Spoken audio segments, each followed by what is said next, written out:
Okay, so may hapon sa tanan. Okay, so nagpadayon ta no, magpadayon ta sa pagbasa sa pulong sa Ginoo. So naana ta sa maghuhukom chapter 6 no, kay medyo na dugay-dugayan ta tungod sa kabisi sa linya no. Sa to ang schedule, but salamat sa Ginoo na ana pud ta karon sa pagbasa sa pulong sa Dios. Okay, so igsuon uban niko. So before ta magsugod, magampo sa gyud ta. Dalagon ka, O Dios, dalagon ka, Lord.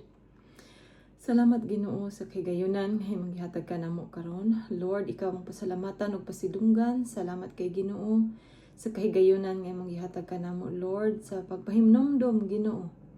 Aron kami Ginoo magbasa o maminaw sa imong pulong karon. Ikaw mong ginaimbitahan, O God, nga mamuhat karon Lord sa mong taliwala. Even sa katong mananaw ani nga video, Lord, I pray ikaw ang Dios mamuhat silang kasing-kasing, O God. Lord, salamat ang imong pulong Ginoo. Mo ay makatransform sa among matag usa ka kinabuhi, O God.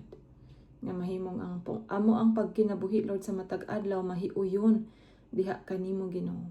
So Lord, salamat kaayo, dalaygon ka sa walay katapusan. Ginoo, among ginaimbitahan ang imong balang espiritu karon na may mamuhat sa mong kinasuluran, Lord, sa mong kasing-kasing o hunahuna. I pray nga mong kasing ang imong pulong Ginoo mahitisok gayod sa mga limpatakan.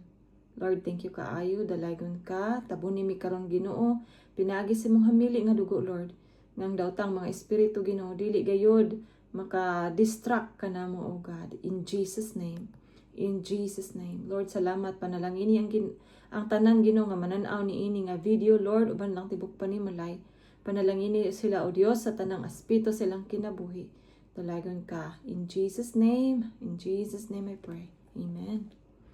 Okay, so igsuon na nata sa chapter 6 og ang kini nga chapter nagisgot kini kang Gideon. Siguro daghan na sa inyuhan no, or daghan na sa tuwa nga nakadungog na ani nga mensahe or story ni Gideon apan maayog yun nga tong balik-balikan ang pulong sa Ginoo. Kay ang pulong sa Dios dili ni siya makasawa no, dili makasawa kay every time nga basahon nato ang pulong sa Ginoo na ay bag-ong revelasyon ang Ginoo nga ihatag ka nato. Bag-ong nga mga lessons nga to ang nakatunan no sa pulong sa Dios. Okay, sa tong hisugdan ingon diri sa verse 1, nagpakasala na usab batok sa Ginoo ang mga Israelita busa gitugot niya nga harian sila sa mga Midianhon sulod sa 7 ka tuig.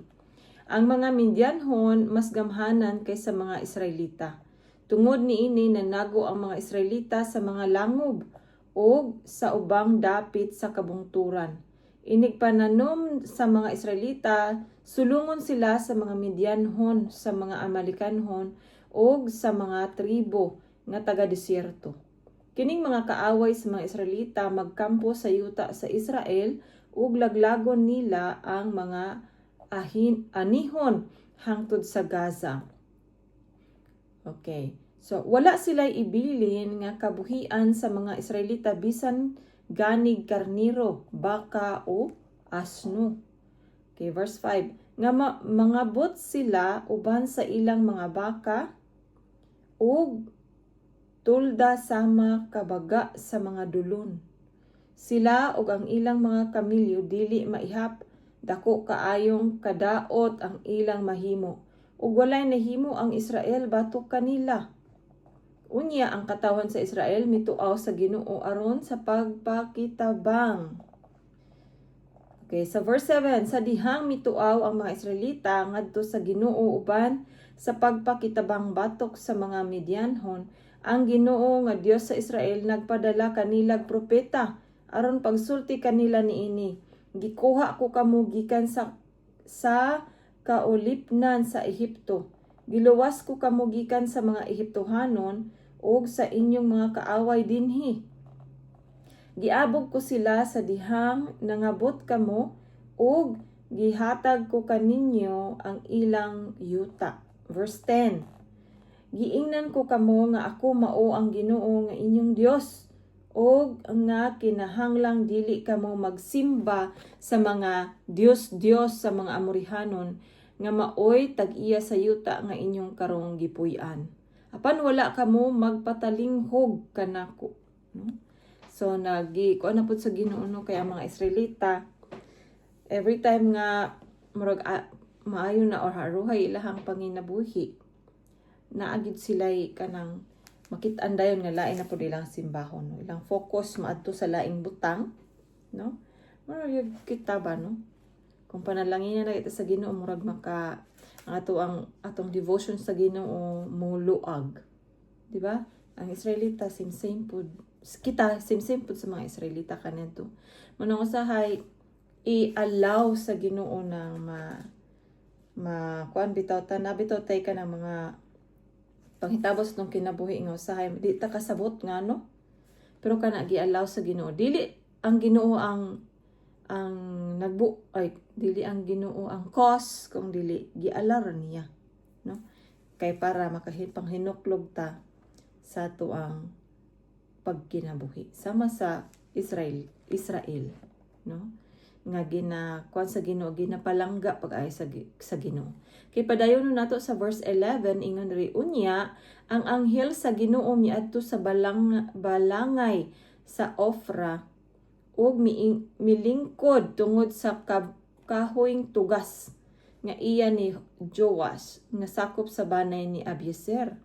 Si Gideon nga anak ni Joash nagiok og trigo didto sa usa ka pug-anan sa bino aron dili siya makita sa mga Midianhon, no? So tago ang ilahang pagkuan kanang pag-process sa ilang trigo para dili sila bawian sa mga kaaway, no, nga maong Amorihanon. Okay, so verse 12, unya nagpakita kaniya ang anghel sa Ginoo ug miingon, ang Ginoo nag-uban kanimo, isog ug kusgan nga tawo. 13, si Gideon miingon kaniya, nag-uban ka nako or nag-uban ka namo? Nganong nahitabo man kini kanamo kung nag-uban pa kanamo ang Ginoo? Hain naman ang mga milagro nga matud pa sa among mga ginikanan gibuhat sa Ginoo labi na kadtong pagkuha niya kanila gikan sa Ehipto. Gibiyaan kami sa Ginoo ug gitugyan ngadto sa mga Midianhon. 14. Unya giingnan siya sa Ginoo, lakaw o gamita ang tibuok mong kusog ug luwasa ang Israel gikan sa mga Midianhon. Ako mao ang nagsugo kanimo. So si Gideon gisugo sa Dios nga maoy muluwas sa mga katawhan sa Israel. 15. Og mitubag siya, apan Ginoo, unsaon ko man pagluwas ang Israel? Ang akong panimalay mao ang labing mahuyang sa banay ni Manases ug ako ang labing ubos nga sakop sa akong pamilya. No? Si Gideon ning murag ning kuan sa Ginoo ba ning wala siya ding angal, nag-explain siya no na unsaon ako pagluwas nga ako may kumbaga pinaka-pobre sa tanang pobre sa amo ang banay, no? So kung ato ma-remember, si Manases anak ni siya ni Jose, no? Anak siya ni Jose, pero ingon siya diri si Gideon ingon siya ang pinaka-ubos, no? Labing ubos nga sakop sa maong pamilya. Okay, so 16. Ug ang Ginoo miingon kaniya, mahimo mo kini kay tabangan ko man ikaw. Mabuntog mo ang mga Midianhon sa labing sayon nga paagi sa mga usara sila katawo. Si Gideon mitubag, kun nahimuot ka kanako hatagi ako timailhan nga ikaw gayud maoy nagsulti. Okay, verse 18. Palihog ayaw paglakaw hangtod kadalitan ko ikaw og pagkaon. Siya miingon, magpabilin ako hangtod nga mahibalik ka. 19. Unya si Gideon misulod sa iyang balay, naghikay og nating kanding og naghimog pan gikan sa mga 10 ka kilo nga harina nga walay patubo. Gisulod niya sa basket ang karne og sa kulon ang sabaw ug gidala niya ngadto sa anghel nga didto tungod sa kahoy nga tugas ug gidalit niya kaniya. 20. Unya giingnan siya sa anghel, ibutang niining batuha ang karne ug ang pan ug ibubo niini ang sabaw. Ug gibuhat kini ni Gideon. Gikuhit sa anghel ang karne ug ang pan pinaagi sa tumoy sa lipak nga gikuptan niya. Migula ang kalayo gikan sa bato ug misunog sa karne ug sa pan. Unya nahanaw ang anghel. No? Kaya murag gilamoy sa kayo, no, ang maong pagkaon nga gihanda ni Gideon. Okay, 22. Unya mituo si Gideon nga anghel sa Ginoo ang nakita niya ug tungod sa kahadlok miingon siya, "O Ginoong Dios, nakita ug gikaatubang ko ang imo anghel." Apan giingnan siya sa Ginoo, "Ayaw kalisang dili ka mamatay." Nagtukod si Gideon didto og halaran alang sa Ginoo o ginganlan niya kini ang Ginoo mao ang pakigdait. Hangtod karon ang halaran anaa gihapon sa Ofra nga iya sa banay ni Abiezer. Okay, 25. Ni anang gabhiuna ang Ginoo miingon kaniya, "Kuhaa ang turong baka sa imong amahan ug laing turong baka nga 7 ka tuig ang kagulangon. Guba ang halaran sa imong amahan nga alang kang Baal. Ug putla ang tukon ni Asira nga tupad niini." No, so ato ang napansin ang papa ni Gideon adunay halaran nga alang kang Baal. Pero si Gideon gisugo sa Ginoo nga ipaguba ang maong halaran ug ipaputol ang tukon ni Asira nga tupad niini. Okay, so 26, pagtukod og halaran alang sa Ginoo nga imong Dios ibabaw niining bungtod. Unya kuhaa ang ikaduhang turong baka ug sunuga kini ingon nga halad ug maoy gamita nga sugnod ang tukon ni Asira nga imong giputol. Verse 27, busa nagdala si Gideon og napulo ka sulugoon ug gibuhat niya ang gisugo sa Ginoo kaniya. Nahadlok siya pag-ayo sa iyang pamilya ug sa katawhan sa lungsod sa pagbuhat niini sa panahon sa adlaw. Busa gibuhat niya kini sa gabii, no, aron walay makakita niya, gihimo niya sa gabii. So 28, sayo sa buntag sa pagmata sa mga tao sa lungsod, nakita nila nga naguba na ang halaran alang kang Baal ug ang tukod ni Asira. Nakita usab nila ang ikaduhang turong baka nga nasunog ibabaw sa halaran nga gipuli pagtukod didto. Nagpangutan-anay sila kinsabay nagbuhat niini. Gisusi nila kini ug nasaran nila nga si Gideon ang nga anak ni Joas maoy nagbuhat niini. Unya giingnan nila si Joas, "Dad-a nga re ang imong anak aron among patyon." Giguba niya ang halaran alang kang Baal ug giputol ang tukon ni Asira nga tupad niini. 31, apan giingnan ni Joas ang tanan nga mitatubang kaniya. "Mulaban ba kamo kang Baal? Bisan kinsa nga mulaban kaniya patyon sa dili pa mabuntag. Kung Dios si Baal, siya maoy manalipod sa iyang kaugalingon. Halaran niya kining giguba. Sukad ni adto si Gideon naila nga si Jerubbaal. Tungod kay miingon man si Joas, si Baal maoy manalipod sa iyang kaugalingon. Halaran niya kining giguba." No? So, di ba si Baal ang ilahang Dios, no? Unya kay si Gideon gisugo man sa Ginoo nga ipabungkag or ipaguba, no? Mituman si Gideon, unya gihimo niya kini sa gabi, so walay nakakita niya. Apan although nasakpan siya, no, kay gisusi man, no, gisorbi. Pero ang iyang amahan nga naghalad po kang Baal, wala siya ning laban kang Baal, no? Gilabanan niya si Gideon, no? Niingon siya nga kung gamhanan si Baal mismo may manalipod siyang kaugalingon. Di ba? So nakuan ninyo, na-gets ninyo nga kung si Baal nga ilang gisimba gamhanan, dapat si Baal mismo ning sukol kang Gideon, di ba? Pero walay nahimo si Baal tungod kay kabalo man ta nga si Baal walay gahom, no? Okay, so 33. Unya, okay, si Baal walay gahom batok sa Dios, no? Mao nay pinaka highlight diri.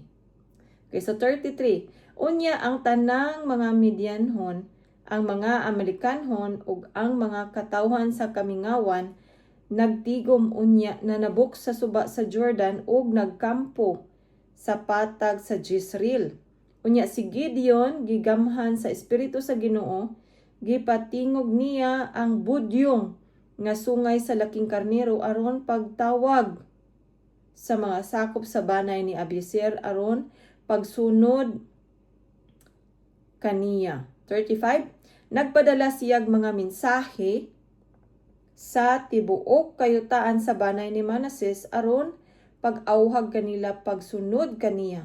Nagsugo siyag mga mensahero ngadto sa mga banay ni Aser, ni Zabulon ug ni Neftali ug nangadto usab sila aron pagtipon kaniya.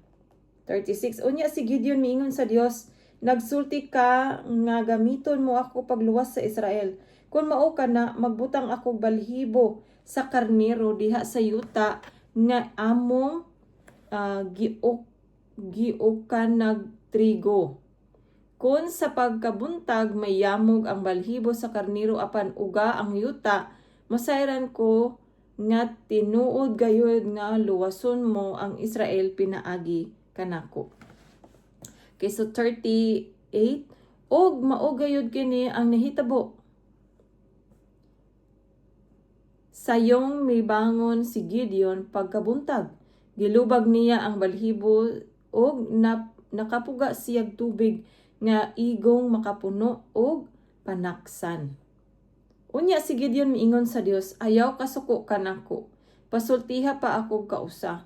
Tuguti ako nga sulayan ko kini pag-usab. Paugha ang balhibo ug diha lamang sa yuta ang yamog. Niadtong gabhiuna, gibuhat kini sa Dios.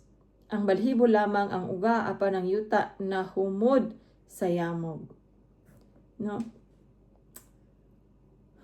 Ang Ginoo maayon siya nga Dios, no? Bisan kita usahay bitaw pareha kang Gideon, kanang magduha-duha ta usahay ba, no? Kaya naman gyud time nga kanang dili bitaw ta sure. Pero ang Ginoo makasabot siya sa tong pagkatao bitaw nga natay ana ang attitude. Pero ang Ginoo magpakita gid siya nga tinuod siya nga Dios, so mahigugmaon siya og masinabtanon siya sa tuwa igsoon. Ako guilty pug ko ana. Na mga time nga kanang mag-doubt bitaw ka sa Ginoo. Kay nganong ingana. Kanang nayo kay mga question ba. Pero kana siya dili na siya dautan, no? Nga mangutana ta sa Ginoo, basta mahimo lang tang honest sa iya ha. Kung unsang nay sa mong kasing-kasing, imong isulti sa Ginoo kay mas ganahan siya nga mahimo tang open sa iya ha. No, mas ganahan ang Ginoo nga mahimo tang honest and open sa iya ha, nga dili ta magtago-tago ba. No, kay murag una nato pwede ra ta mo tago or pwede ra nato kimkimon ana, no, kanang sa tong gibati. Kung sa tao makatago gyud ta igsoon, no, pwede ra gyud ta magkataw-katawa, mag-smile nga murag wala lang. Ang mga tao dili na sila ka-discern usahay kung wala sila discernment. Pero kung naa sila discernment, maka-feel pod na sila, no. Pero ang Ginoo maski unsaw na tong tago igsoon, dili gyud ta katago niya. Kanang sa tong gibang bati diha, pato sa itong isig katao, o sa itong pagduha-duha sa Ginoo, mga question nato sa Ginoo, mas maayo nga to dyan ang ipagawas sa Ginoo. Sama kang Gideon, giing na niya ang Ginoo. No nga, diba kaganina niingon siya nga unsaon ako pagluwas nga mas pobre pa man kusta ng pobre sa amo ang pamilya. Unya karon diri na po giingnan ang Ginoo nga ang sulayan kung imo ba yung kung gamiton para sa Israel kining tagay daw gyamog ang balahibo una no. Unya ang ikaduha ang yuta na lang pod ang naayamog, wala ang balahibo. So yung ana ba no? So igsoon mo kadto ang chapter 6, unya atong padayonon ang chapter 7 sa maghuhukom. Sumpay ni siya sa sugilanon mahitungod sa kinabuhi ni Gideon. Okay, sa chapter 7 mo ni ang giingon nga gibuntog ni Gideon ang mga Midianhon, no? Okay, sorry. Verse 1. Si Gideon o Jerubbaal ug ang tanan niyang mga tawo sayong namangon ug nagkampo duol sa tubod sa Harod. Ang kampo sa mga Midianhon didto mahimutang sa walog sa amihanan sa bungtod sa More. Ang Ginoo miingon kang Gideon, daghan ra kaayo kining mga katawhan nga miuban kanimo nga gamiton ko aron pagbuntog sa mga Midianhon. Makaingon unya ang mga Israelita nga nakadaog sila tungod sa ilang gahom ug dili ako nila pasudunggan. Sultihi ang imong kasundaluhan nga kadtong nahadlok makahimo pag-uli. Busa 22,000 ang namauli ug 10,000 lamang ang nagpabilin. So naay mga 32,000 sa tanan-tanan, no? So nanguli ang 22,000, unya ang nagpabilin 10,000 lang ka mga tao. Verse 4, ang Ginoo miingon kang Gideon, daghan gihapon sila. Dada sila ngadto sa suba ug sulayan ko sila alang kanimo. Ang paubanon ko kanimo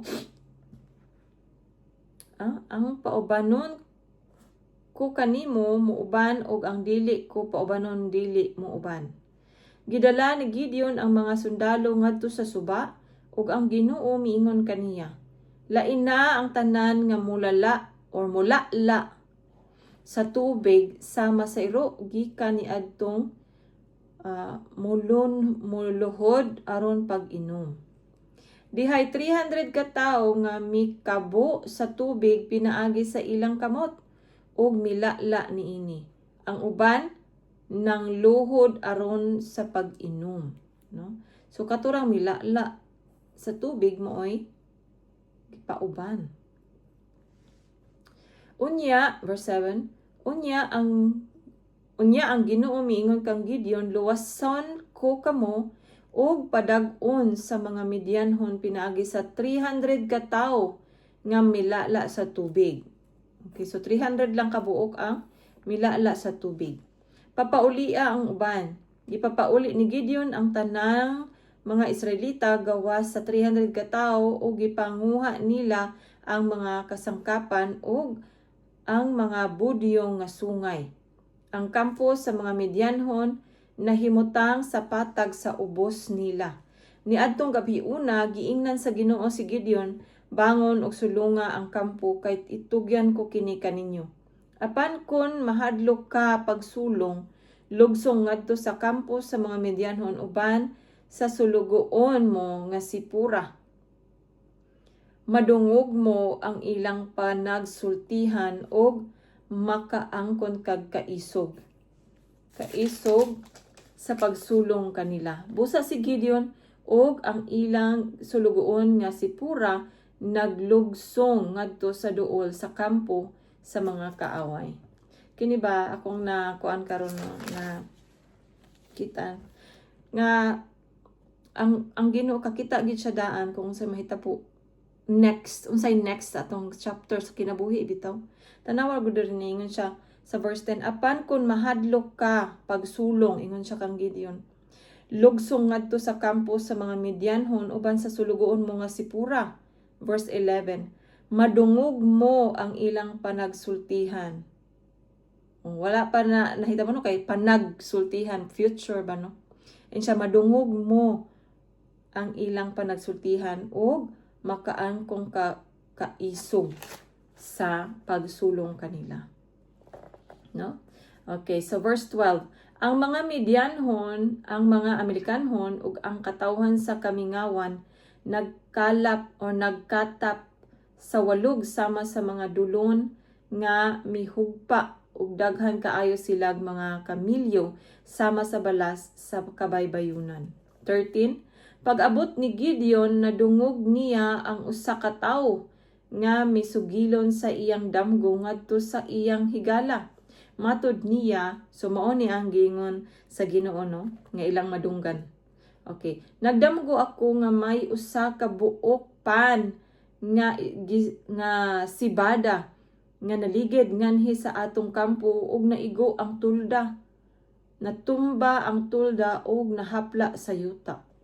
Mitubag ang higala niya, mao kana ang espada ni Gideon nga Israelita, ang anak ni Joash, walay laing kahulugan ni ana. Padag-on sa Dios si Gideon batok sa Midian ug sa tanan tang kasundaluhan, no? Imagine ang kaaway ni naghisgot sa kadaugan ni Gideon. So 15, pagkadungog ni Gideon mahitungod sa damgo ug sa kahulugan niini, miluhod siya og misimba sa Dios, no? Miluhod siya og misimba sa Dios. Unya mibalik siya sa kampo sa mga Israelita og miingon, bangon kamo, itugyan sa Ginoo nganhi kanato ang kasundaluhan sa Midian. Gipabahin-bahin niya sa tulo ka pundok ang iyang 300 ka tawo ug ang tagsa-tagsa gihatagan niya budyong nga sungay ug tadyang nga may sulo sa sulod niini. Giingnan niya sila, tanawan ninyo ako ug buhata ang buhaton ko inig abot ko sa duol sa kampo. Inig patingog namo sa among budyong, patinguga usab ang inyo libot sa kampo ug paninggit kamo alang sa Ginoo ug kang Gideon. Verse 19, si Gideon ug ang iyang 100 ka tawo miabot duol sa kampo sa wala pay tungang gabii. Human lamang gayud pulihi ang gwardya. Unya, gipatingog nila ang mga budyong ug gibuak ang mga tadyang nga iyang gibitbit. Ang tulo ka grupo mibudyong ug mibuak sa ilang mga tadyang. Sa wala nilang kamot, gibitbit nila ang sulo ug sa tuong kamot ang budyong ug naninggit sila. Espada alang sa Ginoo ug kang Gideon. Hallelujah. Ang matag tawo nagbarog didto sa ilang dapit libot sa kampo ug ang tibuok kasundaluhan sa kaaway nanagan ug naninggit. Samtang nagbudyong ang 300 ka tawo, gipaunay sa Ginoo sa tinigbasay ang mga Midianhon, no? So mga kaaway nila Gideon, nag-inunayay sila o tinigbasay. Okay, nanagan sila paingon sa Zerira hangtod sa Betsita ngadto sa lungsod sa Abel Mehola duol sa Tabat. 22, unya gipanawag ang sakop sa banay ni Neftali, ni Aser ug ni Manases ug gigukod nila ang mga Midianhon. Nagpadala si Gideon ug mga tao sa kabungturan sa Ephraim aron sultihan ang katawhan. Lugsong kamo nga re og tabang sa pagpakigubat sa mga Midianhon. Bantayin ninyo ang suba sa Jordan ug ang mga sapa sa Betbara aron dili makatabok ang mga Midianhon. Busa nagtigom ang mga katawhan sa Ephraim ug gibantayan nila ang suba sa Jordan ug ang mga sapa sa Betbara. Nadakpa nila ang duha ka pangulong Midianhon nga si Urib ug si Zeb. Si Urib gipatay nila didto sa bato sa Urib ug si Zeb gipatay nila didto sa pug-anan sa bino ni Zeb. Gigukod nila ang mga Midianhon ug gidala ang mga ulo ni Urib ug ni Zeb ngadto kang Gideon nga didto sa silangang dapit sa Jordan. So mao kadto ang chapter 7 igsoon. So atong padayonon ang chapter 8, no? Kay mao kani ang last nga chapter sa kinabuhi ni Gideon. Okay, so gipanguluhan kinig ang pagkapukan sa mga Midianhon. So sumpay ah, sa pakig-away nila Gideon sa mga Midianhon. Okay, so verse 1. Ang katawhan sa Ephraim miingon kang Gideon, nganong wala man kami nimo tawga aron sa pagpakigubat sa mga Midianhon. Nganong gibuhat mo man kini kanamo, labihan gayud nilang pagbagulbol or labihan gayud nilang bagulbol tungod niini. Apan gingnan sila ni Gideon, ang gibuhat ko gamay ra kon itandi sa inyong nahimo. Ang diutay nga nahimo ninyo labaw pa kay tanan nga nahimo sa akong banay. Gitugyan sa Dios nganha kaninyo ang mga pangulong Midianhon nga si Oreb ug si Zeb. Unsay nahimo ko nga ikatandi niini? Pagsulti ni Gideon niini, napuypoy ang ilang kasuko kaniya. Unya si Gideon ug ang iyang 300 kasakop. Wait. So kung balikan ni siya kaning giingon ni ba? Unya nahimo kining bitaw pagsulti ni Gideon niini, napuypoy ang ilang kasuko. Nakoy na remember kana bitaw man naabitay tawo nga malain sa tua. Unya makabalutang nga nalain sila sa tua. Nindot pud siguro no nga ingani sa ilaha ba no nga pagkabalo ni Gideon nga nasuko ang iyang bangbanay no nga nalain sila ba no nga nung wala sila giapil or wala sila giingnan. Pero pagsulti ni Gideon ingon diri na poy-poy ang ilang kasuko. Nindot pud siguro na no kay ingon bitaw ang Bible no nga kung naay tay mga kabingkil ato silang adtuon, ato silang sultian nga mag-inampo ay tarong adunay kaayuhan. I know nga lisod man na siya usahay buhaton no. Pero manang mga ayo kita giya sa Ginoo. Ako guilty pug kuani kay usahay kana bitang mahadlok ta mo duol sa tao kay basig unsay kaingon, no? Or unsay ilang reaction ba. Pero kini siya nagpahimangna na pud siya. Ako sa ko apod, dili lang sa inyo. Sa ko apod no nga. Kanang time nga naay mga tao bitaw nga kabalo ka nga nalain sila nimo. Nya imbes nga tong likay-likayan kay para mag-iwas og samok ba, di ba ana man tanong kapag na-feel gay nato nga murag na ikalayan ng isa ka tawo ato na lang sang likay-likayan para walay samok do. Pero si Gideon lami ang iyang gihimo, iyang gi-explain ang iyang part. Unya lami pud ang iyang mga kabanay kay ning sabot or nakasabot pud sila, no? So napuy-puy ang ilang kasuko. So I hope nga ani ang mahitabo no nga kung i-confront nato ang tao ba mapuy-puy pud ilang kasuko batok sa tuwa no. Oh God, help us Lord. Okay, so padayon nato no sa verse 4. Unya si Gideon og ang iyang 300 kasakop miabot sa suba sa Jordan og mitabok niini. Gikapoy na sila og gigukod paghihapon nila ang mga kaaway. Gihangyo niya ang mga tao sa lungsod sa Sukot. Hatagi intawon og pagkaon ang akong mga tao. Gikapoy na kami og gigukod pa namo si Zeba og si Zalmuna nga mga haring Midianhon. Verse 6. Apan miingon ang mga pangulo sa Sukot, nganong pakanon man namo ang imong kasundaluhan. Wala pa gani ninyo madakpi si Zeba og si Zalmuna. 7. Busa mingon si Gideon, kung mao ka na, kung itugyan na sa Ginoo nga ri kanamo or kanako si Zeba o si Zalmuna, latuson ko kamo sa mga tunok o mga sampinit gikan sa kamingawan. Mipadayon si Gideon sa Penuel o gihangyo gihapon niya ang katawhan didto nga pakanon ang mga sakop niya apan ang tubag sa mga taga Penuel samara sa gitubag sa mga taga-Sukot. Busa giingnan sila ni Gideon, mubalik ako nga walay daotang mahitabo kanako o gubon ko kining maong turi. Verse 10, si Ziba o si Zalmuna didto sa Karkor uban sa ilang kasundaluhan. Sa kasundaluhan sa katawhan sa kamingawan, mga 15,000 ang nahibilin o 120,000 ang namatay or ang napatay. Mipadayon si Gideon subay sa daplin sa kamingawan silangan sa Nuba ug Jogbeha o gipakalitan nila pag-atake ang mga kaaway.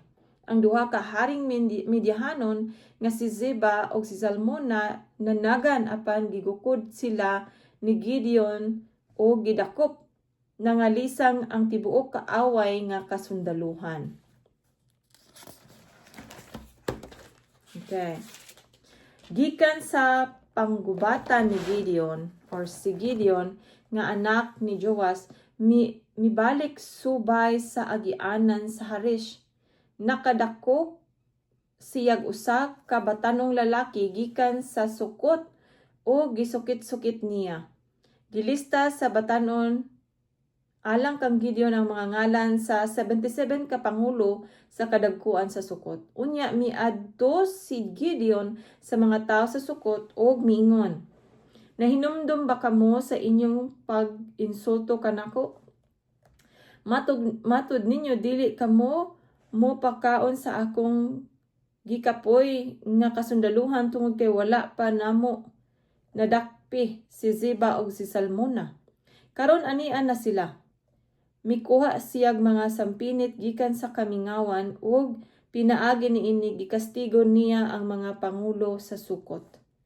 Gilumpag niya ang turi sa Pinuel ug gipatay ang mga lalaki nga nagpuyo sa maong syudad. Verse 18, unya gipangutana niya si Ziba og si Salmona, unsay itsura sa mga tawo nga inyong gipatay dito sa Tabor? Nanubag sila, sama kanimo.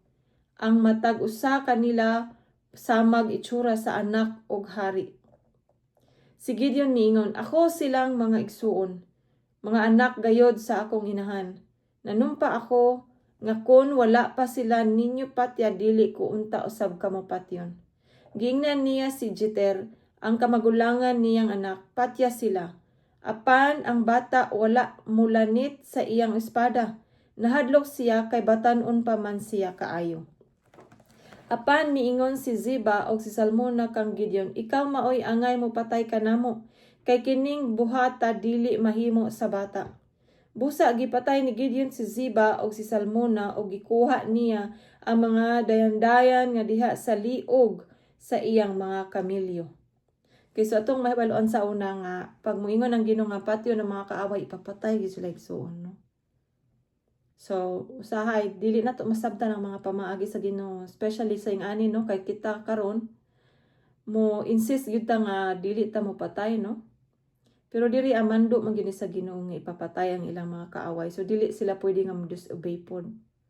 So kung naman tayo mga question igsuon lami gyud na nga ihatag na nato sa Ginoo ang atong mga question. Kay walay tawo nga maka-answer sa ato ang mga question diha sa Ginoo. Ang Ginoo ra jud makasabot sa ato ang mga pangutana nga ang Ginoo ray nakabalo unsay answer bitaw. Para dili nato di ta ma-confuse ba, no?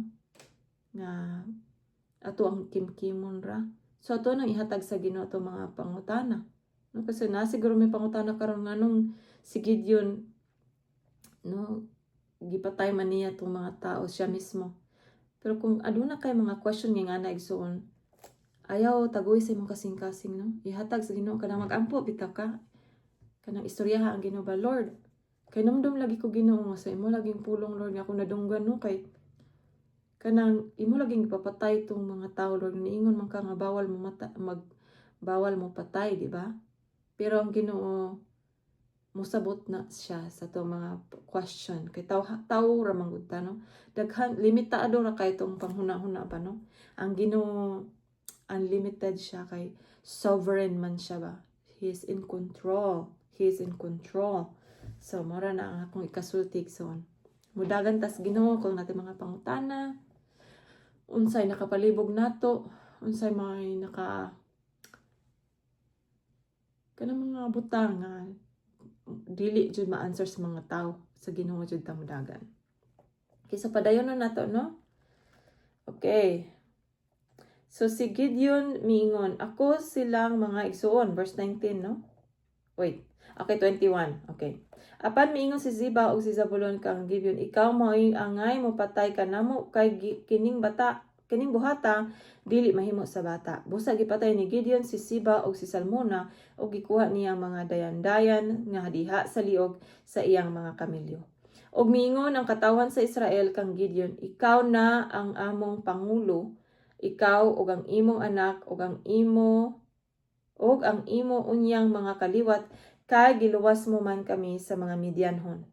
Si Gideon mitubag, dili ako o ang akong mga anak ang mangulo kaninyo. Ang Ginoo maoy inyong pangulo. Amen. So, si Gideon mismo yang gibalik ang mga tao. Gipoint niya ang mga tao dito sa Ginoo, no? Okay. Apan midugang siya pag-ingon, aduna ako'y ihangyo kaninyo. Ihatag kanako ang mga arios nga nailog ninyo. Ang mga Midianhon good og ang ubang mga tao sa kamingawan may mga arios man nga bulawan.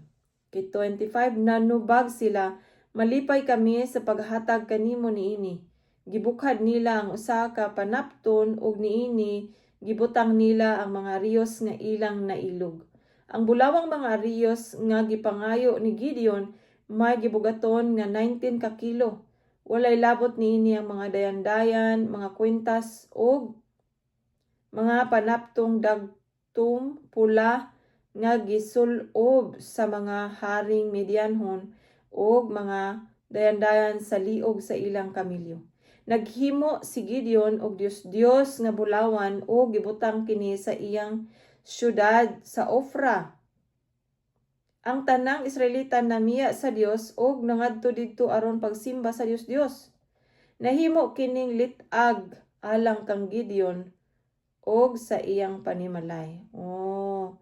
So sa verse 27, si Gideon mismo ang naghimo og Dios nga bulawan o gibutang kini sa iyang syudad.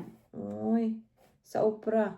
So kinahanglan nga na mahimo gyud tang aware so kay usahay murag tan-aw nato maayo siya ba. Pero kini siya nahimong litag alang kang Gideon og sa iyang panimalay. So atong ma-learn na karon no. So natay na learn karon nga bisan si Gideon og gigamit siya sa Ginoo. Pero murag nalitag siya ato, no? So kita pud igsoon di ba naapod tayo usahay ingana nga experience ba nga tan-aw nato abi nato okay kaayo no abi nato maayo atong gihimo. Pero at the end naday siya murag nalitag di ay ta no. Murag nakasulod tas litag sa kaaway ba wala nato damha.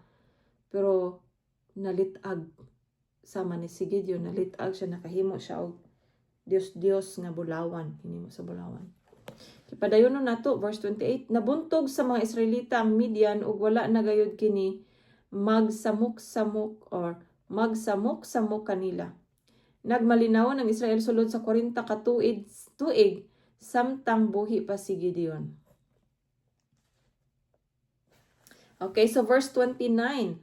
Si Gideon o Jerubbaal mipauli sa kaugalingon niyang balay ug mipuyo didto. May 70 siya ka anak nga lalaki tungod kay daghan man siyag asawa. May puyo-puyo usab siya didto sa Sikem nga nanganak og lalaki nga ginganlag Abimelech. Si Abimelech. Unya namatay si Gideon nga anak ni Joas sa hingkod nga katuigan ug didto siya ilubong sa lubnganan sa iyang amahan nga si Ofra ang syudad sa banay ni Abiezer. Sa dihang patay na si Gideon ang katawan sa Israel wala na usab mag-alagad sa Ginoo ug nagsimba sila sa mga Baal. Wala na sila mag-alagad sa Ginoo nga ilang Dios nga nagluwas kanila gikan sa tanan nilang kaaway. Ug wala sila mapasalamaton sa panimalay ni Gideon sa tanang kaayuhan nga nabuhat niya alang sa Israel. Hallelujah. Sumao kadto ang chapter 8 igsuon. Onya ato ang napantayan no nga or ato ang nakita nga si Gideon gigamit gyud pag-ayo sa Ginoo na o imong nakita nga ang mga sundalo nga kauban ni Gideon imbes nga 32,000 to gikan sa 32,000 na nanguli ang 22,000. So naanalay 10,000 ka mga tao nagpabilin pero nga nang Ginoo daghan gihapon sila, no? Gusto jud sa Ginoo nga ipakita nga dili tungod sa people power, dili tungod sa kadaghanon sa tao nga mapildi nila ilang kaaway kung dili ipakita sa Ginoo nga bisan gamay ra sila, no? Nga wala gyoy imposible diha sa Dios, no? Kana bitaw mahimtang nga imposible jud kaay to nga kita tuoy kay gamay ra man ta. Murag ana siguro ang conversation ba no sa mga katawhan nga kauban ni Gideon kay 300 naman lang ang nabilin out of 32,000, 300 na lang ang nabilin. Og gipadaog gayud sila sa Dios, no? Gipadaog gayud sila sa Ginoo batok sa ilang kaaway. So igsuon kung aduna man kay mga problema diha karon nga giatubang, no? Bisan unsa nga klaseng problema. I know nga kitang tanan, no, lahi ang atong gisagubang nga mga problema, no, na lahi atong sitwasyon apan ang atong Dios na ay solusyon, no, sa tanan natong mga sitwasyon. Sige unsa pa na kadako ang imong problema karon nga murag tan-aw nimo lisod kay sulbaron, no? Pero diha sa Ginoo wala gyoy imposible igsoon. So bisan unsa man imong sitwasyon, muduol ta sa Ginoo kay siya lang ang adunay solusyon. Unya kana nga solusyon sa Ginoo, sigurado gyud nga makatabang ka nato. So muduol ta diha sa Ginoo igsoon. So salamat kaayo nga hangtod karon na gihapon ka diha igsoon nga imog jud kong giubanan, no? So karon atong nahuman ang chapter 6, 7, 8, no? At tibuok kasaysayan sa kinabuhi ni Gideon gikan sa iyang pagsugod hangtod sa iyang pagkamatay. So salamat kayo igsuon sa imong pakig-uban karon and I hope nga naagyud tay na learn sa kinabuhi ni Gideon karong adlaw. So dalaygon ang atong buhi nga Dios sa walay katapusan. Igsuon kita na sab kita sa sunod higayon. Daghang salamat.